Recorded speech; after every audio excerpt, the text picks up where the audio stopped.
Listen, I love me some Carlos King. I love me some Carlos King Productions. I actually think he's a genius. But does he?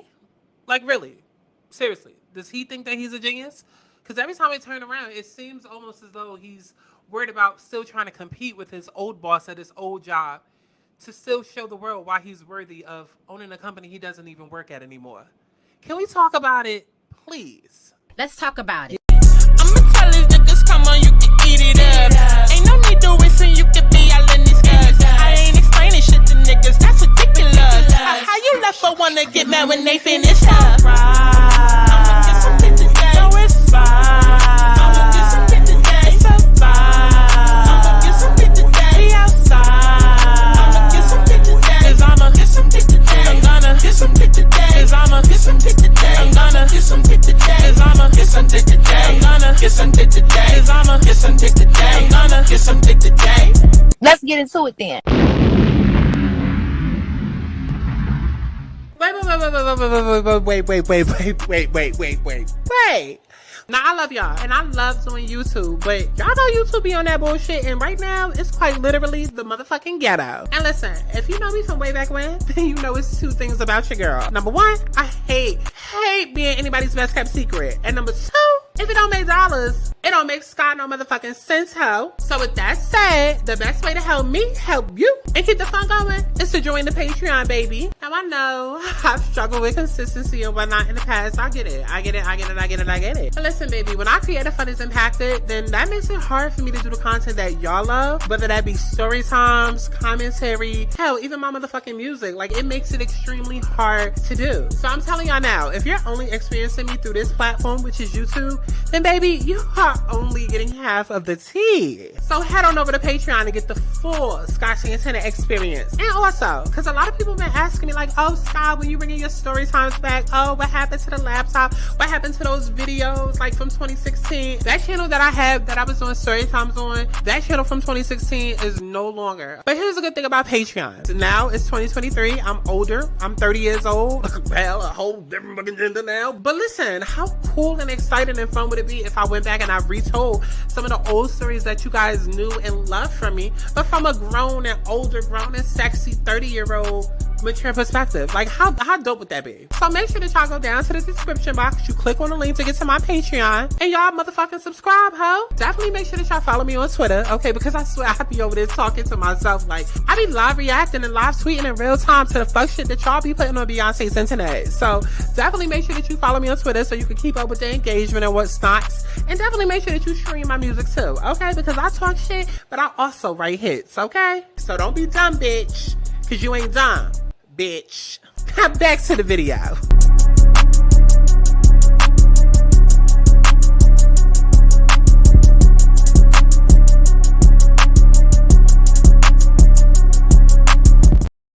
What's going on, y'all? It's Scott Santana, aka Chi, and we are back for another motherfucking let's talk about it. Chichi's commentary, whatever the fuck you want to call her. Okay, we just down here discussing what the fuck y'all put on Beyonce's good motherfucking internet. Okay, and listen, if I didn't say it, then it wasn't said. So don't go putting words in my mouth, baby.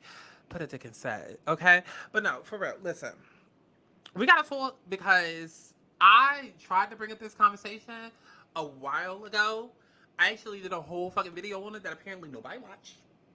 That apparently Carlos King didn't watch. But I was getting to a point where people are starting to pick up on what I said within that video. And it's not looking so good for your boy Carlos King. Now, if y'all don't know what the fuck I'm talking about, if you don't know who the fuck Carlos King even is, let's go ahead and get into it. So Carlos King is a famous producer who, I want to say that his rise to fame was the whole Atlanta glory days. Like, honestly and truly, I didn't know a damn thing about a Carlos or King until season 9, okay? And everybody was trying to figure out why the fuck would Phaedra Parks sit her ass up on that reunion and fucking lie. Why she would go through a whole fucking season, okay, acting like she ain't know shit about not me and rumor and allowing Portia to get dragged up and down our motherfucking television screens, then sit on a goddamn reunion and act like she ain't know what the fuck was going on. And everybody's trying to figure out, like, why would Phaedra do that? Like, we know she a fraud. We know that she lied. We know that we can't really trust her, but like, it gotta be something else a little bit even deeper. Like, especially when that was the first time that Housewives of Atlanta had ever had a 4-part part reunion. So we were like, okay, this is no regular type shit. Like something else gotta be going on. And that's when Carlos King's name kind of rose to fame, at least for me. Y'all can correct me if I'm wrong, but I don't remember Carlos King ever really being a thing before that point, right? Now, I could be getting dates and shit confused because, you know, he's had 1,000,001 shows or whatever. But that was like the height of everything where it was like, okay, that's Carlos King. Oh, that's Carlos King? No, that's Carlos King, right? Because he was supposedly, no, fuck all of that. What you gonna do? Sue me? Listen, everybody and their mama thought that Carlos had something to do with the motherfucking rumor that came up about Candy having a sex dungeon, and everybody and their mama felt like, oh no, Carlos' messy ass was all up in the tea, okay, was all up in the Kool-Aid, spin that shit the fuck up, especially as, you know, we started watching all of these shows that Carlos was a part of, you know, a lot of his productions, which have gone on to be reality TV show classics, like we talking, the Next 15, you know, that had Claudia Jordan, that saw the return of Tiffany Pollard, aka New York. We also had Jennifer Williams on that show. Let's see, we had R&B Divas, and we had R&B Divas Atlanta, we had R&B Divas LA, and then, you know, we had BT Encore. Like, we had all of these classic fucking shows, and then now we get to the point in 2023 where Carlos King has kind of become like a household name. Not really so mainstream. Let's keep it a buck. Not really mainstream, even though he should be, but he's become a household name, at least within the urban community. He's like our Tyler Perry. You know what I mean? Like, you know how Beyonce is like super mainstream, but then, you know, Tyler Perry is like mainstream, but for like black mainstream. Like, you know what I mean? Like, that's how Carlos King is. Like, he's not like an Andy where it's like up there, but like when it comes to black people, oh, you know who the fuck Carlos King is. And you know that whenever he's a part of a production, whenever he's a part of a show, oh, he gonna give it to the girls. He's gonna give it to the fucking girls. And he might even be a part in the mix with all of the goddamn girls, because he's one of the girls himself. Alright? Happy Pride, okay? But like, Carlos is going to give it to you every time, right? And that is kind of the reputation that Carlos has built up over the years. But as of recently, we ain't been getting that. We ain't been getting that, okay? With the exception of the wonderful show that was BET Presents The Encore, which came out damn near 3 years ago at this point, and we still waiting on the second motherfucking season, but I guess we never getting that because Todd Tucker was apparently a part of that production, but then you got all the bullshit that happened between Carlos and Candy, and... But we're going to get to that. We're going to get to that. But you have all the bullshit that happened with that, right? And then you have Bell Collective, which...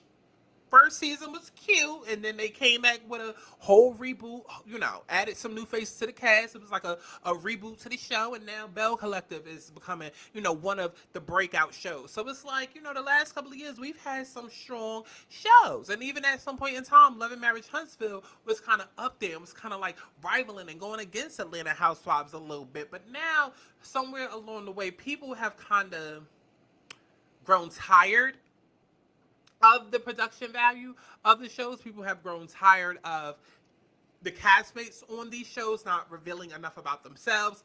You know, I'm seeing a lot of people on YouTube that's reviewing these shows that are getting tired. I'm noticing fans tweeting about these shows, and it's getting to a point where it's starting to become a little bit problematic. Like, yes, every show has a dip. Every show has a climax. Every show has a point where you might not have a good season. Every show has a point where, okay, now the people that are up there, maybe they were new to reality TV at first, but then a couple of seasons in, they're veterans to this shit now. Now they want to play the whole reality TV game where they're concealing certain shit, but revealing this or doing this and having producer type moments. And then all of that is to be expected. What makes all of this problematic, though, for a Carlos King production is the fact that, my nigga, your shows can't be on a decline. And yet, every fucking week, you tweeting more about Housewives than you are your own fucking productions. It's like the call is coming from inside the house at some point, boo-boo. Pick it up. Answer it. Hello? It's for you, Carlos. It's for you. Because it's like, we're sitting down every week, we're recapping Housewives, we're saying, oh, Kenya need to be doing this, Candy need to be doing that, Marlo shouldn't do that, and that's all cute or whatever. It's all cute. But see, baby, when you, like, even myself, getting up here, giving my opinion, when you put yourself on a pedestal and you use your platform to voice your opinion and this, that, and the third, in some kind of way that gives people a little bit of license to give their opinion and thoughts about you and what it is that you're speaking on, or at least be able to give some sort of commentary. And again, you're speaking about a popular franchise that we're all fans of, all are fans of, okay? That you actually worked a part of at some point in time. But now, all of the critiques that you are giving to this production in which you were once a part of, now it's 2023, and based on the reviews, the Yelp reviews, the comments, the tweets, the fan reactions, the YouTube blog reviews, all of these comments and things that you're saying about Housewives of Atlanta and the castmates on this show, these are some of the very same things that people are saying about your shows, Carlos. And that's where we get a little bit, because for someone to go around toting themselves, self-proclamating, whatever the fuck you want to call her, as the reality television king. And I'm not even going to hold you. Again, Carlos has done some great motherfucking shit. He's done some great shit. But it's almost like, baby, did you forget your genius along the way? Like, what's going on? Did you forget who the fuck you are? Because now we don't know if you're a reality TV producer or a fan. We don't know. Yeah, you started a podcast that's supposed to be based off of, reality television show moments and behind the scenes and this, that, and the third, but it's coming off more like a gossip blog, more like a fan page than it is. This is a producer that has worked the scenes, that knows his and it's getting weird. It's getting cringe at this point. It's getting really cringe at this point. Let me see if I can bring up something, because there's actually something that I actually want to look at. Let me see if this will work. Oh, look at the inception. So we're just going to assume that it works. Okay, so it works. Okay. So there's a tweet that came up, right? And it says, Carlos King raises a question of whether Real Housewives of Atlanta needs to bring back the OGs and start again, or if a reboot is necessary. And this person says, friends, what do y'all think, right? Which is kind of what prompted this video, because even before I could go and tweet my thoughts and shit about everything, I noticed that so many people were kind of jumping the gun and saying the same shit that I was gonna tweet out.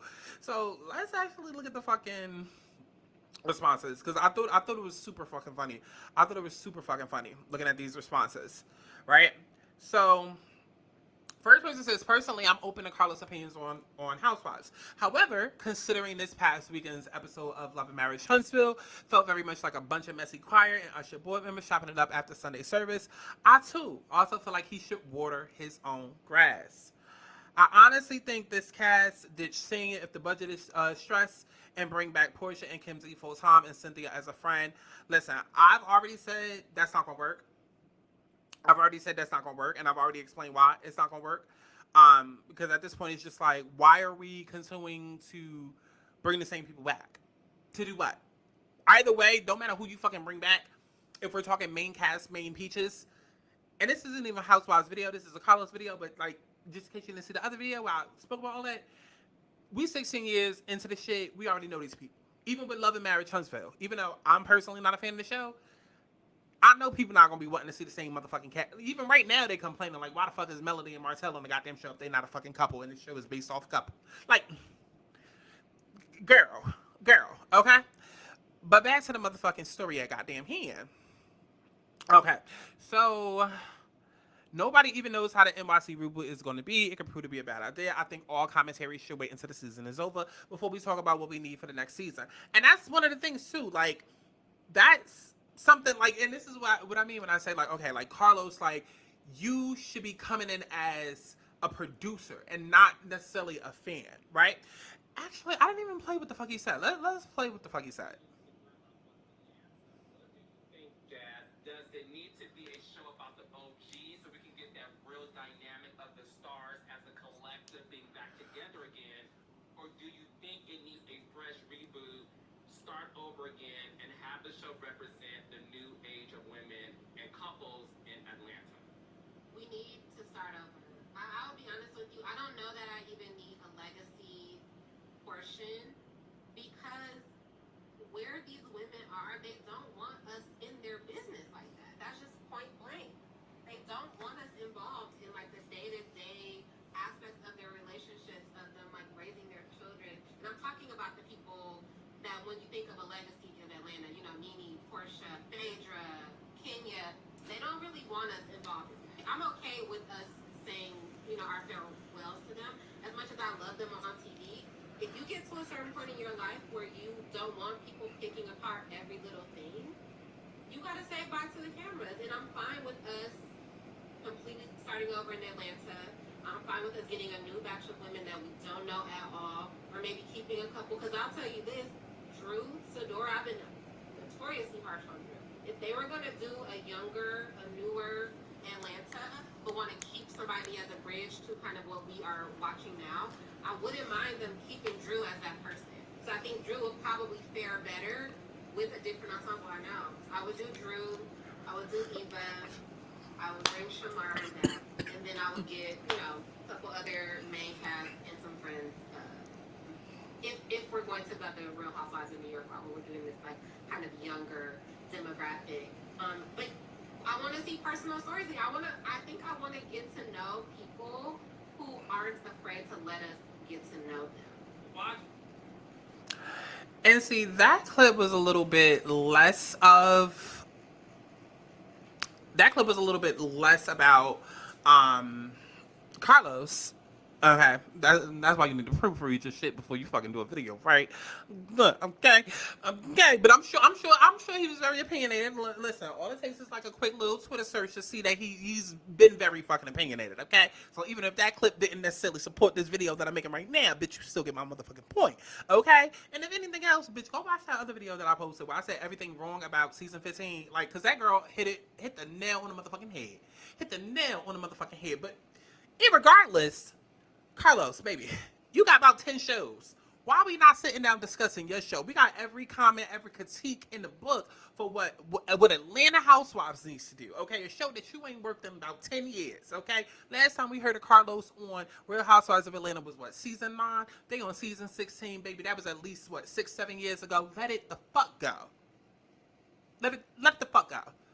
Let's sit down and let's do these cast interviews and these Q&As and these what y'all thinks and this Build to Beer workshop on what the fuck we should do for the next season. Let's do that for Love and Marriage Huntsville, because all we got to do is a quick search of the hashtag and you'll see that people are tired. People are tired. And then y'all got the nerve to be bringing in, what is it that I'm saying, a Love and Marriage Detroit? So we got Love and Marriage Huntsville that's already struggling. Then you tried to bring Love and Marriage DC, okay, trying to use Monique as a cash draw because everybody, all the little hip-hop street fighters that tuned in to Potomac Season 5 only because Monique was attacking Candace rather. Try to use her as a draw to the show. Then you realize, Monique is actually problematic and show actually fares better without her. Then y'all have a better second season, but by this point, people still don't give a fuck about DC, so they barely tuned into that. And then somehow, some way that made you think, ooh, let's go and add a third city. Not to mention, we're not going to sit and act like Bell Collective didn't start off as Bell Collective and now it's Love and Marriage Fair Street. Because why the fuck are the men in the goddamn title if this is supposed to be about the Bell Collective? Not Bell Collective and Husbands, but the Bell Collective. And we still have not gotten an answer, Carlos. We still have not gotten a response to this whole tea that Candy spilled months ago when she was on her promo tour, interviewing with all of these YouTubers or whatever. We still didn't get a response to that when she talked about the whole biopic situation and you going behind her back talking to Mama Joyce, and your team. So it's just like all of these things that you could be giving us answers for, instead you spending your Sundays recapping a job that you had 10 years ago. Meanwhile, your shows are on a sinking ship. Make it fucking make sense. Make it fucking make sense. And I'm not trying to talk my way out of a future gig, a future opportunity, a future job. Who fucking knows?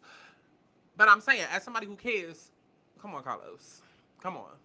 Because I'm watching Bell Collective, and Bell Collective is my shit. Bell Collective is my shit. It takes me back to the days of the R&B divas, of the BET Presents the Encore. Like, that is where your bag is, Carlos. That is where your bag is, and there is an obsession there. If nobody else is going to call it out, then I'm going to fucking call it out. There is an obsession there. I see the way that Carlos promotes Love and Marriage way more than there was ever that promotion there for R&B Divas or for the Next 15 or for BET Presents the Encore. Now, I don't know if it's because dealing with OWN you know, that's way different than dealing with BET or dealing with TV One, and the business is just set up. I don't fucking know.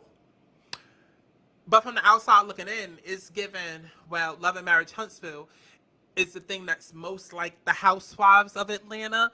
And so that's where I'm gonna spend all my energy. Okay. And I'm trying to keep it positive, because if we really want to keep it funky, the streets is saying that you are obsessed with Martell and you doing any and everything to keep Martell happy. Hence why he's over on Atlanta and Sheree over here on Huntsville. Like, that's what the streets saying.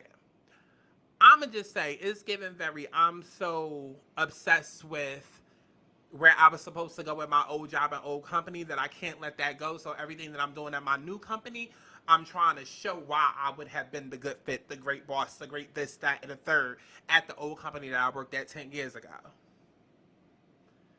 Because at this point, it's like all of these critiques, all of these comments, all of this venom that you have, it needs to be put back into your own shows. Bell Collective is working. Like I said, my only gripe with Bell Collective right now is the fact that we got niggas in the title. We don't need that. This is not Love and Marriage Ferris Street. It's not. It's not. It's Bell fucking Collective. Not Love and Marriage Jacksonville. Like, take them niggas out the goddamn title.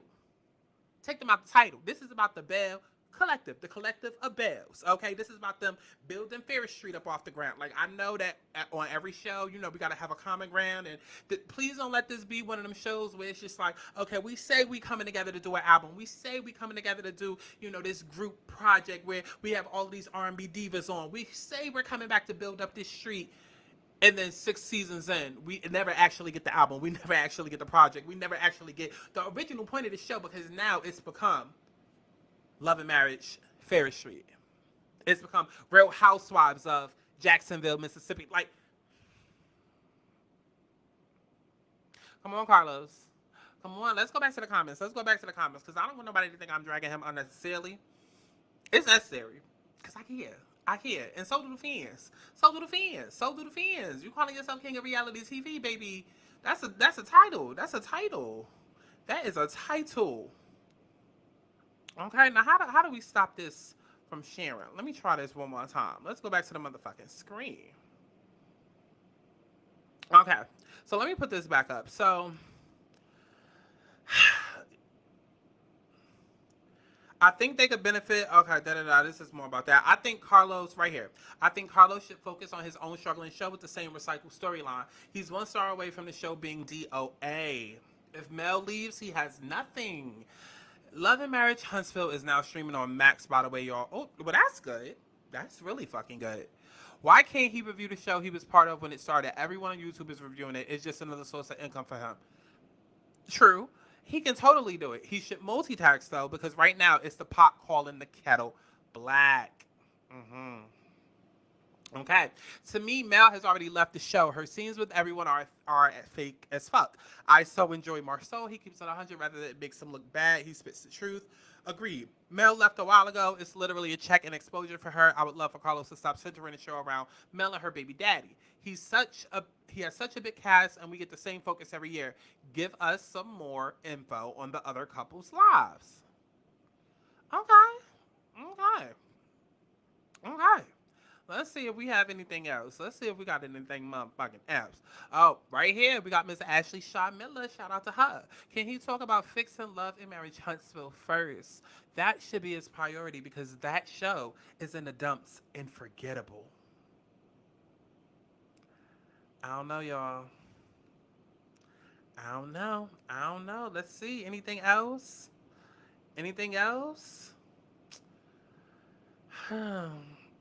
Carlos has a lot of energy. He's directing at Roa and not his own show. Calling for a reboot is ridiculous. Atlanta is still Atlanta.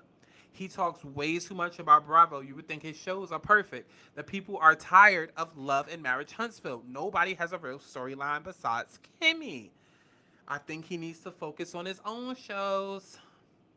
Here's what I tweeted earlier. He is obsessed and it's no longer cute. I'm glad everyone's clocking it and starting to call him out for it. Like, bruh, let's focus on making your shows, which most are good, even better, instead of trying to take over once Andy steps down. He needs to read the room. Let's see. One more. Tokyo Teach. Come on, Teach. TJ. Babe, focus on your stuff. Ain't Bravo competition? Like, why spend every interview talking about Roa? Listen. I don't know what to say, Carlos. I don't know what to say because it's giving up sets. It's giving up sets with Martell. Okay, and the streets is saying that Martell, okay, okay. Streets is saying Martell. Okay, and it's so obvious that Carlos, you have a crush on Martell. Okay, so it's either that, it's giving obsessed with Housewives, period. It's giving obsessed with old job. Maybe there's some sort of abandonment issues, like obsessed with it. Whatever it is, let's fix it. Let's fix it. Because we started calling you the king of reality TV, and we started hyping your head up, but we can take all that back. Real quick. Real quick. Because you're only as good as your last project. And if you're going to let your last projects go out like this, too much of a genius for that, Carlos. We love you, and we love your productions, but we gotta. Okay, it's okay to have an opinion. Nobody's telling you to shut up. Nobody's telling you, oh, don't. Like, I'm not. Listen, you know Roa better than anybody else. You was a producer. But keep that same energy with your own shows. Because it does come off. And next thing you know the girls love to be your friend one day. Next day they calling us faggots. And then, you know, like, because it can very well look that way. So just... I don't know. Definitely let me know what y'all thought about all of this down in the comment box below. Listen, remember, if I didn't say it, then it was a motherfucking sad hoe, okay? If I didn't say it, then it was not motherfucking sad, all right? So I love each and every one of y'all and motherfucking HZ, boo, okay? Make sure that y'all stream my music as though you give a fuck. And leave your comments down in the comment box below, and I'll read them as if I give a fuck. All right? So I love each and every one of y'all. I will see you in the next fucking one as soon as I can find the goddamn outro. Like right now. Baby, we don't have time to waste. I'm trying to tell